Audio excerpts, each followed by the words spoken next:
The internet has been used for dating since almost day one.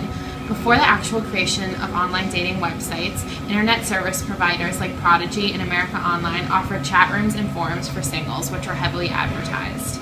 Because of this, even before the web became widely used, there was already a start of the limited online dating culture. On February 11, 1994, Kiss.com was launched. 1 year later, Match.com was registered by the same user. These two sites were the first websites made for the sole purpose of online dating. From there, the market quickly exploded. By 1996, there were 16 dating websites listed in Yahoo searches. In 1998, internet dating got a cultural boost with the release of the movie You've Got Mail. The movie focused on two business rivals who hated each other in person but fell in love over the web. Though the movie didn't focus on internet dating directly, it put meeting someone on the web in a positive light and showcased the web as a tool for bringing people together, even those who didn't like each other in the physical world. Beginning in 2002 with the launch of Friendster, MySpace, and then Facebook, the idea of online social networking was born. People could meet potential boyfriends or girlfriends on the web without going to a site dedicated to the cause. Social networking carried with it a much smaller stigma, since those not seeking a partner also used it. Today, online dating is the second highest industry for paid content on the web, behind pornography.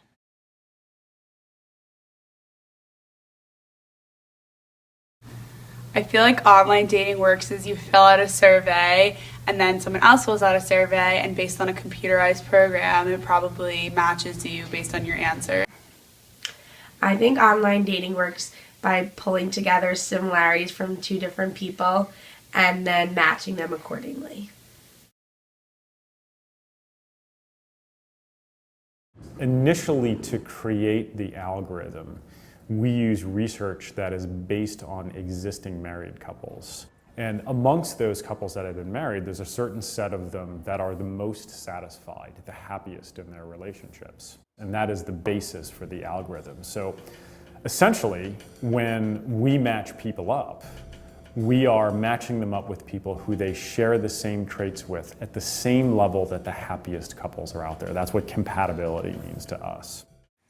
Most online dating sites collect 3 values. 1, your answer to the question. 2, how you would like someone else to answer.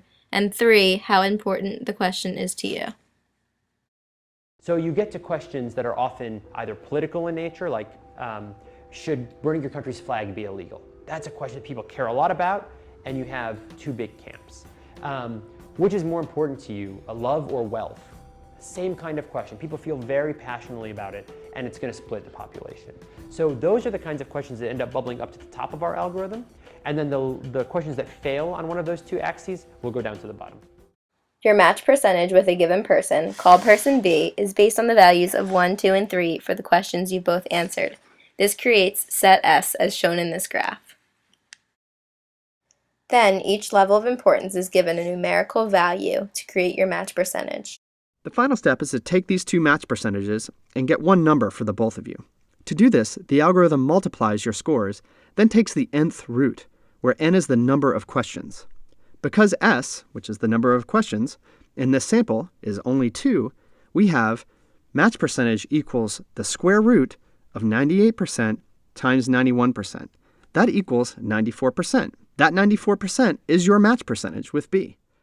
Sites like Match.com pay careful attention to the choices users make on the site. They then tweak their algorithms based on whom a user emails or checks out. Behavior often conflicts with stated desires. I think what we've managed to do as a company and as a service is to be able to take the ability to match people, understand it using research methods, science, to be able to create an algorithm that can be scaled to apply to a lot of people.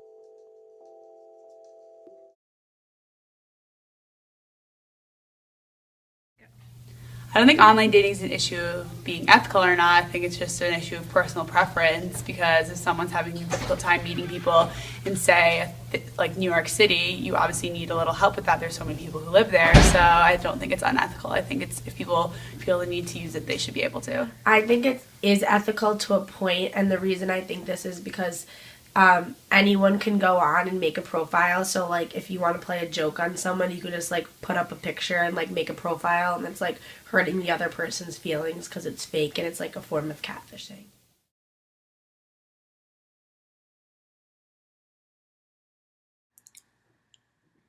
Strive to ensure the highest level of safety of members and their online data.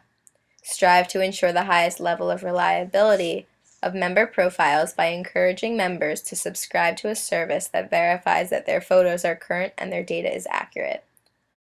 Honor the copyrights of the site content of other websites and always ask for permission to use that content.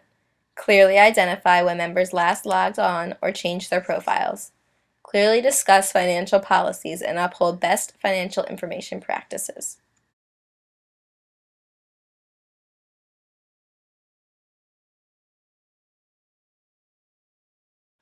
The Huffington Post did a study on the most common lies made by online daters by gender. Women most commonly lie about their weight, physical build, and age. Men most commonly lie about their age, height, and income.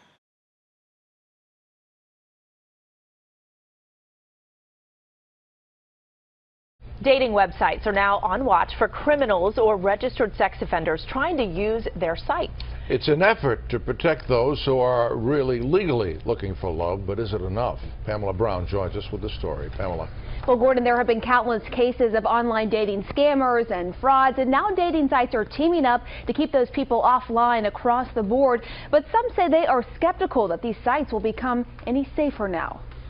Millions of people go to dating sites in hopes of finding romance. For Elizabeth, who didn't want to show her face on camera, she thought she had met the man of her dreams after joining Match.com. You're like, wow, this is grand. Over the computer, the man said he was a fine dining chef who owned a home in Florida. But then he asked Elizabeth to pay for him to visit her in D.C. There was a problem with his travel and coordinating it here. Through a private investigator, Elizabeth found out her online boyfriend had lied about everything. What was most alarming was his history of domestic abuse with 3 other wives. Oh, that was frightening. Absolutely frightening. And was very, very glad that, my flee instinct kicked in. There is also a risk that people will use these sites in ways that are not dangerous, but morally incorrect. 24-year-old Erin Wotherspoon of Toronto is trolling dating sites to score free dinners and complete her foodie wish list. Then she blogs about the experience on her Tumblr, called A Penniless Girl, Bad Dates, and Plenty of Oysters, documenting her fancy feast with pics of everything from foie gras to sushi. But Redditors are getting the word out to ward off any potential suitors. Despite these dangers, there are ways that users can protect themselves. The National Cybersecurity Alliance created a list of the most important steps that users should take to protect themselves on these dating sites. You can protect your finances, guard your personal online information, block and report suspicious users, and get to know the people before you meet them. And it's especially important to always meet and stay in a public place. Well, the best tip I would say is don't ever give anybody any money. If you set that as a policy, as a rock hard policy, your exposure goes way down.